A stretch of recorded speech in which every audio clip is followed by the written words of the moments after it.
Welcome to the Tradies in Business podcast. Join your host, Nicole Cox, as she dives into the real stories, tips, secrets, and stuff-ups from guests both inside and outside the trade world. Nick is here to help you break free from the grind, reduce money stress, and build a trade business that truly works for you. So grab a brew, put your phone on silent, and get ready to be inspired. Hello and welcome. I feel like it's been forever since I've recorded a podcast. I batch record for those of you who are new. I usually do, 3 to 4 podcasts in a week, and then I don't have to record again for another couple of months. So I kind of feel like I'm right back in the beginning and this is all new for me again. Isn't that funny? Leans a little bit into what we're talking about today. This is the worst segue I think I have ever done. And that's because it used to be Warwick's thing and I've just clearly jumped into the frying pan today and thought I'd give it a go. My segue is I've forgotten that I'm also a podcaster. I've been so busy being a business coach, I forgot how to be a podcaster. Welcome to the Tradies in Business podcast. I am joined today by a really, truly doctor. I'm pretty excited actually. Dr. Ash and I were introduced by another colleague of mine, the wonderful Mick, who was on the podcast not so long ago, did an intro for us, and we've had a couple of really good chats since then, including a wonderful expert session with our tradiepreneurs. Dr. Ash, thank you so much for being here today. Thanks for having me. It's a pleasure. Oh, it's a pleasure to have you. Now, Dr. Ash, I'm pretty sure you're our first. No, we did have another doctor. We had a neurosurgeon on the podcast many, many years ago. I had forgotten about that. So there you are. I'm pretty excited to have another doctor. And if I hadn't have met you before, I might have been a little bit intimidated coming into today's episode thinking like, oh, I'm talking to a doctor. Can I really match it with a doctor? But you make me feel so comfortable and you make everything really easy to understand. So Dr. Ash, can you give us an overview of who you are and how you and I come to be chatting on the podcast today? For sure. So if it helps you to feel any better, I'm not a medical doctor. I'm a PhD doctor. So just philosophy. I call it the real doctor, not the MD who borrows the term. So look, I was a university lecturer for 12 years. I was a researcher in neuroscience, and I really became super passionate about human behavior and human performance as well. So I love understanding why people are the way that they are. How did we become that way? What's going on for us and what's holding us back? Because I'm a real advocate for empowering people to fulfill their full purpose and potential without harming others in the process as well. Yeah. And I think that's a really big thing because for so many people who are maybe really purpose-driven or even ambitious, that can sometimes come at the expense of relationships or our children or even our health sometimes.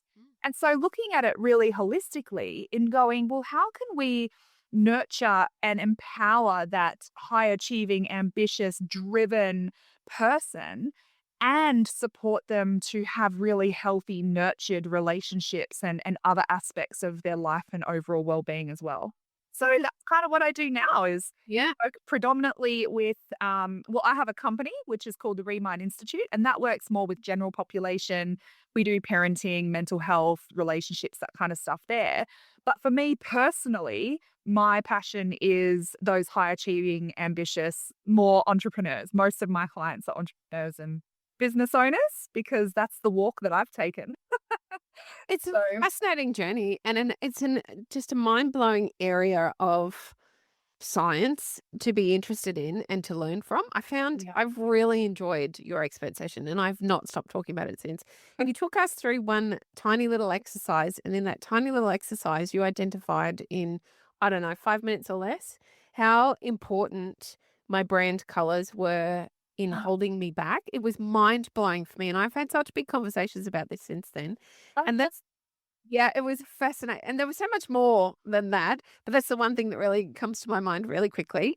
It's amazing how strong our brains are. And that probably sounds like the most ridiculous statement to anybody listening. I don't think we actually stop and think about just how much our thoughts, our past behaviors, our childhood, has to do with shaping us in the way we perform in life.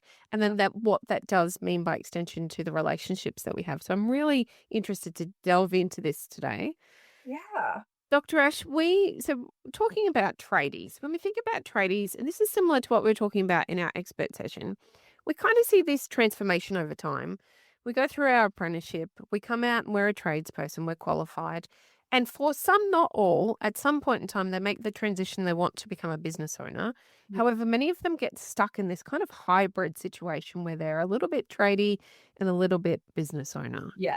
Can you talk us through what's going on there? Yeah. Well, I think fundamentally we start off, like I always talk about how there are very few people who actually know, like, their purpose and their calling in life is to be a business person. But running a business is how we make our trade commercially viable, right? So if I want to cut people's hair, then there's trade practices that have to occur. There's commercial practices, exchange of money, there's tax laws, there's like all these things that I have to then do. And I have to market my business. I have to do all these things. The same goes if I'm a plumber or if I'm an electrician or if I'm anything. If I want to sell my goods or services, then I'm running a business. And what I find is that people, just because someone is good at something and then they have to do that thing in this commercial space, doesn't mean to say that they're good at business. Hence why these tradies are coming and working with you, because you can support them in how to run the business, right? How to do that part. But the next thing that I see is that there's a whole lot of other programming that operates underneath the surface. And I'm going to share a story which blew my mind. I was in the car with a friend of mine and her 2 children. I said to her young son, I said, "Oh, what do you want to be when you grow up?" And he goes, "A plumber." Imagine this little kid, right? He wants to be a plumber. And I was like, oh, that was so random. Yeah. I just didn't expect it. And I said to him, "Oh, that's interesting. Help me understand why you want to be a plumber." And he goes, "Well, plumbers earn lots of money, so I want to be a plumber." And that just actually like made me pause and go, whoa, like there's already some programming underneath the surface that's making this kid think that he wants to be a plumber and would probably pursue that because he thinks that he needs to earn money and plumbers earn good money. So they had a family friend who was a plumber who earned good money, right? This is how all this happened. And I just said to him, I said, "Hey, if you didn't have to earn money and you could do anything you wanted because you didn't need money, then what would you do?" And he goes, "Oh, I would join the Navy." And then he ranted for like 5 minutes straight about ships, facts to do with ships, what they do, where they go, what it's like. And it just exploded my brain because it was like he came alive in that moment. And so a really interesting thing that happens for me when I'm working with tradies or I'm working with people in general is I'll just ask them why. Like, why did you, not even the trade, sometimes it is about that, but sometimes it's why are you building this business? Like, why are you scaling? Why do you want to employ a team? Why do you want to expand in this way or that way? And sometimes even just understanding the motive behind the why is going to help me to understand the best way to help them fulfill their purpose and their potential. Because sometimes their why is driven by trauma. I need to prove myself. I need to have a big company and I need to have a huge turnover in order to prove that I'm enough. Or when I grew up, I didn't have much. And so if I can earn more and more and more, then I'll be safe. Like it's outrunning scarcity. Whereas what if it was just okay? I'm not saying that's a bad thing. People, their why is actually rooted in something really altruistic. Yes. But for some people, it's not. And so I really think it's so important to look at the whole life by design thing and know the root of our identity and our actual purpose, not the purpose that we had to create in order to prove our worth or that we had to, provide in the way that we thought we had to or whatever that looks like, that there's such a deep, impactful, purpose-driven, identity level exploration that has to happen there. I'm sitting here and I'm listening to you and I'm thinking, wow, these are such important big questions. And I can imagine that you often have, I guess, by the time somebody gets in front of you, they're ready to work with you. They've done the research, they're ready to open up and explore. And because you're tripping over such big stuff for people to share, there's a lot of vulnerability that needs to happen there. Do you ever find it challenging to get to the point of vulnerability with the people in front of you to be able to share? And sometimes I imagine they don't even know themselves Yeah. what the truth is. They're on autopilot to a certain extent. I can imagine it could be really challenging to get to that rawness, that vulnerability that you require from them to be able to help them build the path moving forward. Yeah. 100%. And the thing is, like, once in an absolute blue moon, might I have someone reach out to me and say, I can really see I'm holding myself back in business and this is what I need and you're the person to help me. That's not how it happens. 9 times out of 10, it happens because the person, the tradies, like goes to work, works absolutely blood and bone. Yeah. They go to the pub because then they need to numb out. They avoid their family, their relationships on the rocks. Their kids want nothing to do with them. They feel like they're giving absolutely everything and nothing is ever enough. And like it's one of those entry points. Yeah. Where people are just either that, so that's a really common one, or another common one is like marriage problems. Yeah. Yeah. It's not even often always about business, but Mhm. that can then manifest in absence in a marriage or that kind of stuff. Um, and there was one more that popped into my head as I was just talking then. I'll come back to it if it comes back to me. But yeah, it's like those other entry points. Yes. So more often than not, I can see what's going on for someone before they can, but it's not my job to tell them. Yeah. It's my job to, yeah, it's my job to ask them, okay, so if nothing changes in your marriage, how much longer do you think you've got a marriage for? That's a Right. pretty question. And are you willing to do the work, whatever that takes, to be able to reconcile that and rebuild a healthy marriage? Mhm. It might be a really big one I find, particularly in male dominated industries, because I care about business, but I care about people and relationship more. It's just that business is a beautiful entry point because that's what people think their purpose is. So you've got to meet them where they're at, Mm. right? Um, Children, I care so strongly about children. And in my experience, like this is more not individual business owners, but going into larger businesses that are male dominated. So, for example, I went in and did some work with a company that does like electrical automation stuff. Yep. All men, apart from their office lady. And they were all sitting there like, what is this crap? You know, the whole real leaning back, arms crossed, absolute shut off from vulnerability. Yeah. And I just went around and I said, hands up if you've got kids. And probably 3/4 of them put their hands up. And I said, we literally tallied up how many kids were represented by a parent in the room. Great idea. And I said to them, you're not doing this work because you give a crap about your workplace culture. You're doing this work because you give a crap about them. I'm telling you that if you do this work for them, your workplace culture will improve by default. So they have to be the leverage. Like, one thing that I often see is that one of the reasons men work so hard in their businesses is because they love their family. That's how they learned to show love. It's a really hard paradigm to move past. It's such a generational. It's a habit. It's probably not the right terminology, but there's this habit It's a like program. thinking. Yeah, very much. Where I must provide. That's how I show love. And for many of them, that means that they are working ridiculous hours. They have no physical time with their families. They must be just tired, exhausted, overwhelmed, depressed. It's a dreadful cycle to be in, but they don't know any other way, and they believe that they're doing the very best that they can.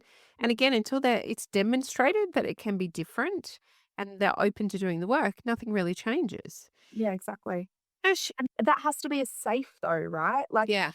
and I often think, and I've even had people say this to me, like, why the hell would a man want to work with you? You're a woman. Like, they think that my default would be on the wife's side or something like that. My response to that is, I don't have any sisters. I grew up only with older brothers. Mhm. I started racing BMX when I was 4 years old. Every single one of my best friends for the majority of my life was a male. Mhm. And BMX quite a high, well, okay, you're probably not going to find anyone racing BMX who's not ADHD or like on the spectrum or something like that. Most of them go into business, go into a trade. Most of them are self-employed. But you know, I have buried more of my close friends than anyone else I know because I grew up with them and I saw the programming that they had around what masculinity meant, around what provision meant, around what it meant, you know, suck it up, don't cry, stop being a pussy, you know, you're acting like a girl. I witnessed firsthand that programming. My childhood best friend took his own life. I posted just this morning on my personal social media and I was talking about uh, that you can't financially provide your way to a healthy relationship. And I just talked about some of that programming around Mm. what healthy relationship is, and just that if we never got the program, if that was never downloaded into our operating system in our own childhood, how could we possibly try and do that as an adult? We just don't have it. And about 10 minutes later, after I posted that, I got a DM from someone who, male, tradie, worked his ass off to provide for his family. His wife left. He hardly gets to see his children, and admitted that earlier this year he tried to take his life. Oh, that's so And he sad. said, I'm finally ready to ask for help. Can you please help me? Poor bugger. They matter. They matter. Like, and this is, I think, because I have such a heart for that. I understand how men think and how they've been Mm. programmed to think by society, but I've also been a wife. Yeah. I've also got children. Yes. And so I can kind of see, I guess, like being that bridging, like that Mm. bit that sits in between the two worlds of pain and brings it together. Because not only do I see businesses completely transform and completely turn around, which doesn't necessarily mean scaling bigger. Sometimes it means scaling back, but then there's more peace, more joy, more free time, more profit, or cash flow. Um, just from people getting clear on who they are, what they want, and what their priorities really are. So is that where this kind of work starts? Right there, getting clear on Yeah. who they are and what they want out of life? And then how do you help them reprogram themselves? Yeah. I mean, go back to the example of my friend's small child. Like, already by that young age, and I'm talking early primary school, by that young age, there was already a level of programming that was going to change the trajectory of that kid's future. Mm. And so I always talk about it from an identity perspective of the person that I am today is the version of me I thought I had to become in order to be liked, loved, safe, acceptable. But that might not be who I authentically am. Yeah. It's who I had to become to survive. And so I actually call this unbecoming. Like, we have to unbecome the person we thought we had to be for our partner, for our family, for society, for our friend group, and actually just come home to who we were born to be. And the thing is, the person that we married, the children that we're raising, when we really open the windows and let them see us, they love us. Mm. Like, they truly, authentically love us. And we are enough without having to be or do any of that other stuff. And so it I call it like standing naked on the balcony. Like, it feels very terrifying, like core terror. It feels like you're fully exposed, and you use the word vulnerability. Mm. It feels extremely vulnerable. It is way easier going to work and trying to build a 7-figure company than what it is being face to face with your 3-year-old when they're screaming, I hate you, and you don't know what to do. Or being right next to your wife who's begging you to show up in your marriage, but you have no idea what she means. I'm thinking about some of the listeners that I know listen to this, and well, even myself to some extent, Dr. Ash, and I'm thinking, how do I know who I was born to be? How do you get to the core of that with somebody? Yeah. So generally the journey that I take people on. So I have 3 pillars: awareness, education, and transformation. So awareness is about really having an awareness around what our programming even is. And it starts with curiosity, asking why. Like, why do I want to scale this business? Why do I want this? Why don't I like that? Why does that trigger me? And just, we don't have to have all the answers straight away, but just that level of curiosity. And I kind of expedite that process because I can kind of already see it. So if I can see it and I can kind of ask the right questions, then I can help people to understand why Yeah, got it. and help them to get the awareness of why they are the way that they are. But then the education is around, okay, this is how this is playing out in your life. Now, if we drew a line in the sand and we looked at the ideal, what's the ideal life you want to have? What's the ideal relationship in your marriage with your kids? What's the ideal business? What's the ideal, income, free time, cash flow? Then who do you need to be in order to have that ideal? Mm. That's going to show us the things that we need to process, the things that we need to let go of. For example, if I want to have more free time, then I need to be able to trust others and I need to feel safe to delegate. But if I learned at a young age that I can't trust anyone, and if you want something done right, you've got to do it yourself, and I never learned how to SOP, and I never learned how to actually equip and empower other people, and I felt like control and perfection was how I kept myself safe. Do you see how the version of me that I am, complete contradiction to the ideal that I want? Yeah. I can't have that. So it's okay to want that ideal, but I'm going to be fighting an uphill battle if I try and force that ideal without me evolving in my identity, processing some of that stuff from my own past to become the version of me that is in agreement with that ideal. You know? It's heavy work. I can imagine a lot of listeners are like, we've probably got a split here. There's some thinking, okay, wow, I'm ready to do this. I'm ready to understand these things about myself and evolve. And then there'll be others thinking, wow, that sounds really scary and heavy. It is Difficult. absolutely. Yeah. Well, it's confronting, but you go as far as it feels safe to. Yeah. And so what I mean by that, like I ran a program for 4 years, back to back every 10 weeks. And I had people repeat that same program 3 or 4 times, not because they had to. They had, lifetime access to it. They didn't have to. But they found that just by being in proximity to other people who were exploring and they were curious and they were asking questions and they were having experiences, it was mirroring to them their unknowns or their unseen's. Yep. And so we don't go, like, even I've been at this work for years and years and years, and my life is unrecognizable. I can't even fathom. I literally feel like I'm living a different life compared to who I used to be and how I used to be as a person.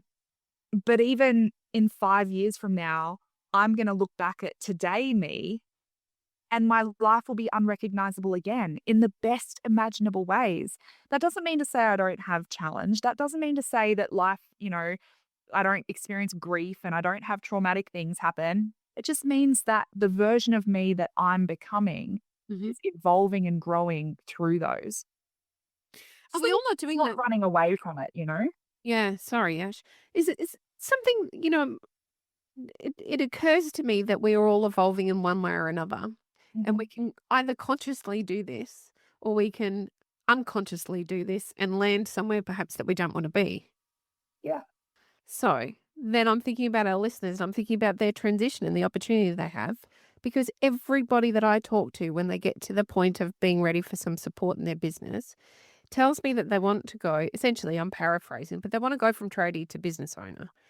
And we find some come on board and they're ready to do the work and they're really open and they get through it and we get to the other side and we've got a bunch of business owners. And then some get really stuck in that tradie headspace and find it very hard to let it go. So what does that body of work look like to make that transition? And how do you assist with that? Yeah. So I look at that as, how I was saying, the depth that you can go is dependent on your readiness and your willingness to go there, right? So I've got really, really, really deep work for the people who have a frame of reference that can be present with the discomfort without running away from it. Mhm. And there's depth to that. But one of the things that I created just as it's just a short course. It's literally just 3 things because these were the 3 biggest barriers.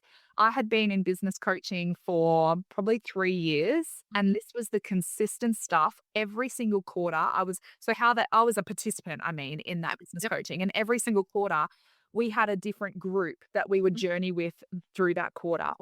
And over those years, the consistent patterns that I saw in business owners from any industry, whether it was service-based, trade-based, whether it was startup to even established, the top 3 issues that I saw, number 1 was imposter syndrome. Yeah. The belief that I'll never be good enough. I just need to do this, or I just need to do that, and then I'll be ready, or that someone else is always going to get more clients or do better or do different or whatever, like holding ourselves back because of that imposter syndrome. Another was hustle culture. Mm. So many people build businesses or have this aspiration of a business because they want time freedom and they don't want to work for someone else. Yeah. Then they end up hustling in their own business, and that hustle is what destroys relationships and marriage and even their own business. And the third is fear of selling or fear of rejection. Mm-hmm. So in order to have a business that is profitable, we need to be able to have conversations. We need to be able to create offers. And a very possible outcome of that is that someone says no. And so often I see people avoid conversations just because there's that existential threat in them. What if someone rejects me? Yeah. That fear of rejection and fear of selling can really, really impede someone's capacity for business. They're the top 3. And so I just put together little modules of like, here's some early life experiences that hypothetically would make sense if this is your experience as an adult. Yes. And it's just packaged up really nicely. And then I take them through a therapeutic process to be able to actually start unpacking that at a mind and nervous system level. Yep. And that's like super entry level. That is just, there's bigger stuff as well, a really common one I see, particularly in men and particularly in trade-based businesses, I'm not good at numbers. It's kind of like, and the reason I say that, it's not to pick on tradies, it's not to pick on men. It's because even going through school myself, it was like the people who did the maths were the nerdy ones. They were the ones who were going to uni and they were the ones doing this and that. But the people who went and did the trade stream were not the nerdy ones. And so they kind of, this is not my opinion, but they would do the dumb maths and things like that. Yeah. Yeah. And so they took on this identity and this belief that they weren't good at numbers. I'm not good at this. I'm not good at that. And we have to break those identities because you know what? If you could use a calculator, you actually don't need to be good at numbers. Yeah. You know what else? You just need to know how to use the systems and softwares. Exactly. Really it. And you need to know how to be able to have good relationships with key stakeholders like accountants and advisors and, those kinds of things. So it's that sort of stuff that I see people cock blocking their businesses and just going, these fears are holding you back and they're holding the entity of your business back and they're creating challenge and resistance and stuff that really doesn't need to be there. And so what would it look like? How would you approach the financials of your business if you felt confident, if you had a team that could help you to understand what you're doing, if you knew what buttons to press, you knew when you had to press them, and it was actually easy? What would that look like? Mm-hmm. It becomes simple. Yeah, it really does. It's fascinating to me to think that there are opportunities. We all arrive where we arrive in life, and unknowingly, many of us we have absolutely made the choice to end up where we end up. Yeah. Many of us do it unknowingly. Some of us go out and do some work and we seek some support. And to my mind, a lot of this can be fast tracked to get us where we really want to go. Yeah. And I feel like working with someone like yourself, Dr. Ash, through some of these things we've spoken about today is exactly how we can fast track moving from the headspace of being a tradesperson to a business person, all while improving the quality of our life, improving the quality of our business. Can you give us an idea of what that journey typically looks like? Like, is it a short period of time, a long period of time? How does it, just briefly as an overview, work? Yeah, so I mean, that short course, as I said, it's only 3 little modules. So someone could literally sit down and do that in a day if they wanted to. It's not a big thing. But when someone's really ready to do the work, now I have an application process for this because people can think they are, Yeah. but then they run away from it the second it gets hairy. And I'll give you an example. It's like, I have a question there. It's just on a scale of 1 to 10, on the I can't do this anymore scale, Yep. where are you at? Yep. Because in my experience, someone can know that they have a problem and they need to do something about it. Take a toothache, for example. I might eat some ice cream and my tooth might really hurt. And I think I should go to the dentist. Mm-hmm.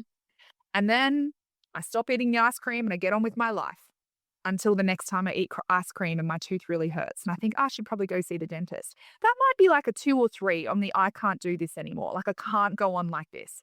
But if someone had such intense, invasive tooth pain, it was affecting their sleep, it was affecting their daily life, no amount of painkillers was getting to the bottom of it, they're going to call the dentist. They're going to pay whatever that dentist says. And even if they say, I can only do it at 2 o'clock in the afternoon and you've got something on, you're clearing your schedule. Yeah. You are making the time for it. It is now a priority for time, energy, effort, and money. Mm-hmm. But something has to be that much of a painful issue in our lives, or the risk of not doing something about it, i.e., my marriage is about to end, my kids are suicidal, I've got major addiction. So tradie addiction, I mostly find weed and alcohol, whereas corporate is cocaine. Yep. But it still manifests the same way. It's an addiction, right? It's self-medicating. So when that problem gets bigger than an 8 out of 10, then I know someone is probably pretty close to working with me. And this is an interesting one because if someone came in at like a 5 or 6, what I would actually do is I would send them podcast episodes that increase their awareness of their problem. So the 5 or 6 becomes an 8 or 9. Yeah. Okay. Or I'll ask questions and I'll go, oh, okay, so it's only a 5 or 6. A question like I asked before, okay, so if nothing changes, how much longer do you think your wife sticks around for? Or if nothing changes, how long do you think you have a team for? Or if nothing changes, because then when we start to see that this is actually a bit more, there's more at stake here than me just, wanting to feel a bit better, the desire for change becomes non-negotiable. Yep. So that journey is really down to the individual because some people are ready to pop. Yeah. They're at 8 or 9 or sometimes even a 10, and we can just jump straight in there. And so I have a 10-week program that takes people on a guided journey. So I'd facilitate that live, and it's a group program and stuff like that. And over that 10 weeks, that is a really solid foundation. We go into understanding our nervous system, human behavior, our driving factors, relational dynamics, which is true for any human relationship, whether it's us and our clients, whether it's our marriage, whether it's our kids, any human dynamic. We go into money mindset even in understanding our programming around, are we scared of money? Are we greedy with money? Do we make money always do the work for us and then never have fun with it? Yeah. Our relationship with money. We go into understanding our childhood wounding and the things that trigger us and all that sort of stuff. Mm-hmm. So that journey over 10 weeks is a really good thing, but it still has an end date. And sometimes I find that people think that just because the 10 weeks is over that they're done, oh, good, go there, pat on the back. But I want to make the point that this work is lifelong. Yes. It doesn't have to be with me. It doesn't have to be paying someone necessarily, but the work is lifelong. Yeah. Because once you have a frame of reference of how to bring awareness to something, which the universe provides for us anyway, you just have to be triggered by someone and then they're your ally. They're helping you to have awareness of something. Once you have awareness of something, then understanding what is that bringing up for you and what do you need to to do or process. And sometimes it's just a do. Sometimes it's like I need to set better boundaries with people contacting me after hours, as an example. Yep. Sometimes it's a processing thing where, what that's really bringing up for me has nothing to do with this. It's got to do with when I was 7 and my dad was always late home from work, Yeah. you know? Yep. So it's teaching people the framework for how to use life as their diagnostic tool, and then giving them the tools to be able to process whatever it is that comes up. And one of my favorite sayings is, you think you got into business so that you could grow the business. But when things really change is the moment you realize that your soul chose your business to grow you. It's so true. It's just the vehicle. Yeah. So, but people use all kinds of vehicles to experience that soul level expansion and growth, whether it's the stock market. I mean, that's going to give you your highs and lows and ups and downs, Absolutely. Marriage, kids, hobbies. It's going to choose all different kinds of avenues. So, Absolutely. Dr. Ash, what do you wish every person listening to this podcast knew? that life is for thriving, not just surviving. That's a cracker. And I really want people to sit with that for a moment, because Yeah. I think it could be taken as one of those things that we don't really listen to and experience in the moment. And I guarantee there are many of us listening that are on a journey that recognize that they're not currently thriving, they're surviving and getting through to the very next day. Maybe now is your chance to get in touch with Dr. Ash and her wonderful team. Dr. Ash, we'll include all of these details into the show notes, but can you give us a broad overview how somebody can quickly find you? Yeah. If you just go to any social platform and search for remind.institute, you will find us there. Obviously, we've got our website. We have a podcast as well where it's just me unpacking whatever thoughts I've had about parenting, relationships, mental health, business, you name it. So they're the best places to find Remind, and we'd love to hear from you. It's been an absolute pleasure to share some more of your wisdom on the show. I almost feel like these episodes are for me sometimes. Like, they certainly arrive to me when I need them. So, Dr. Ash, thank you very, very much for being here and sharing your knowledge today. It's a pleasure. Thanks for having me. And guys, I really hope that you understand there's no personal attack, but if anything has come up for you, just sit with that feeling for a moment and ask yourself why. Mm. And know that there's healing on the other side of that. And with healing, there's transformation. So it's coming up for you, not to you. Great definition. You taught me a really good question when we did our expert section. That's interesting. Where did I learn that? And I have used that extensively. It's that session. It is mind-blowing what has happened. Oh my gosh, changing that question. Where did I learn that? It's an amazing question. Yeah. Thank you, Dr. Ash. It's an absolute pleasure. Thanks, guys. You've been listening to Tradies in Business podcast with Nicole Cox. Find out more about today's guest, tools for your trade business, and other cool stuff at tradiesinbusiness.com.au.